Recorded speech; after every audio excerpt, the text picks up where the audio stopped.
Hey guys, this is Jason. I'm reviewing War of the Worlds, directed by Rich Lee, and it's a new take on the H.G. Wells story starring Ice Cube.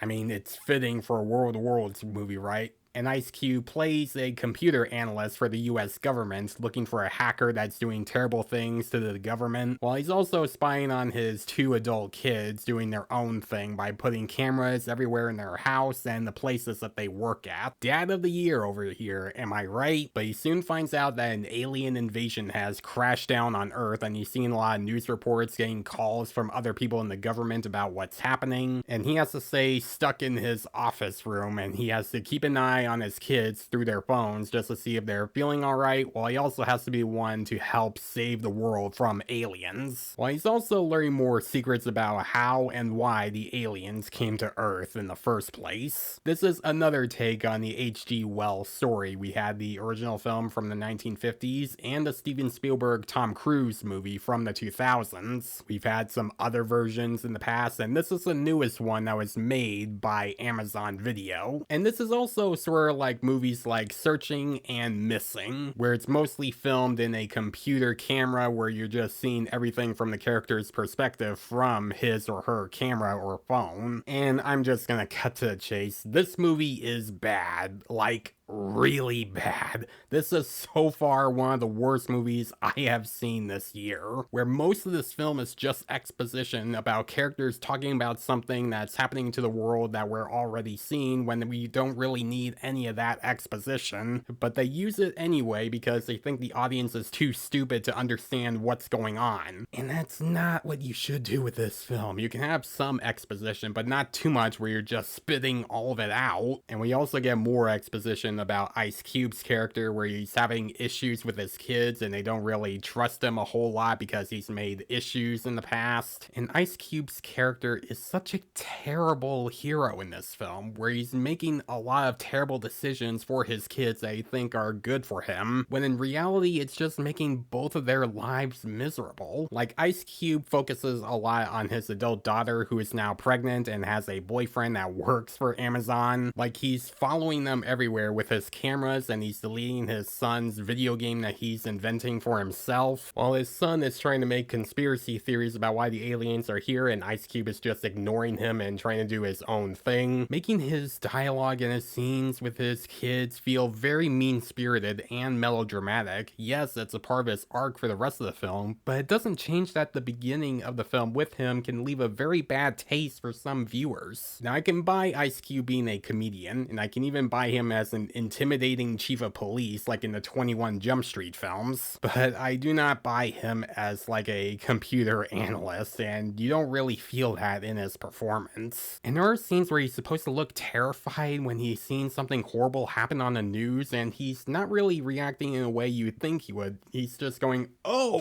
whoa, man, oh, whoa, what?" He's not the worst part in this film. The actor that plays his son, though, oh god, he was really bad here. He did not show any emotion in a lot of the scenes that where he's supposed to have emotion. Like, when he's running out in the streets and he's seeing meteors fall from the sky, he's just like,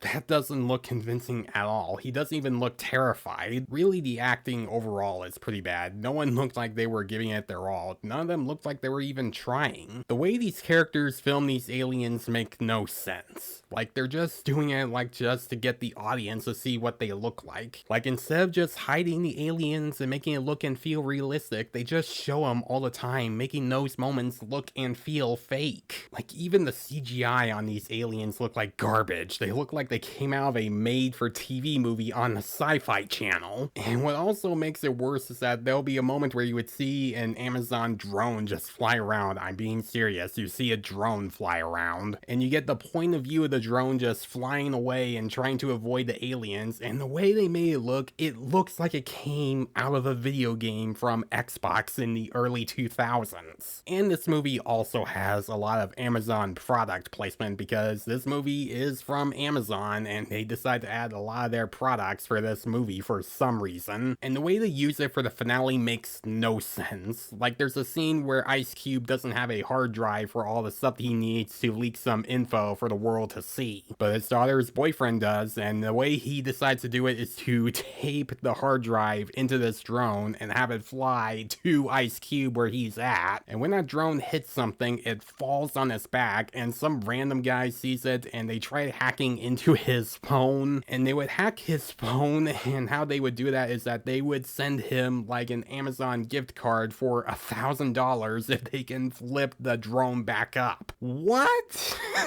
What? Why? Why is that there? They had the technology to give someone a gift card from Amazon that's $1,000 just to turn the drone? Shut up. Just shut up. I get that this is from Amazon, but you shouldn't show all of your products in this film and use them in a very ridiculous way. I mean, Sony does it a lot. You shouldn't do that. Amazon, don't do that. Stop it. War of the Worlds 2025 is a terrible movie from start to finish. It has terrible acting, a terrible story. You don't feel any emotion. The CGI is horrible. It has way too much Amazon product placement. If you want to watch a movie that's done in a similar style with computers and phones, then just watch Searching or Missing. Those are much better than this. Or if you want to watch something that is like H.G. Wells' original story, then just watch the original War of the Worlds from the 1950s, or even the Steven Spielberg, Tom Cruise, and Dakota Fanning film. Just skip this film. It's not worth your time. It is a terrible movie that I hated having to watch. I'm gonna give War of the Worlds 2025 an F. Guys, those are my thoughts on War of the Worlds 2025. Oh, jeez. What are your thoughts on it? Do you think it's a good movie, or do you think it's one of the worst of this year? Let me know in the comments below. And as always, if you like this video, then please leave a like and subscribe to my channel so you don't miss a thing, because it helps my channel grow. Hit the notification bell so you know what other videos I'm posting. Follow me on Facebook and Instagram. Thanks for watching, guys, and I'll see you in the next one.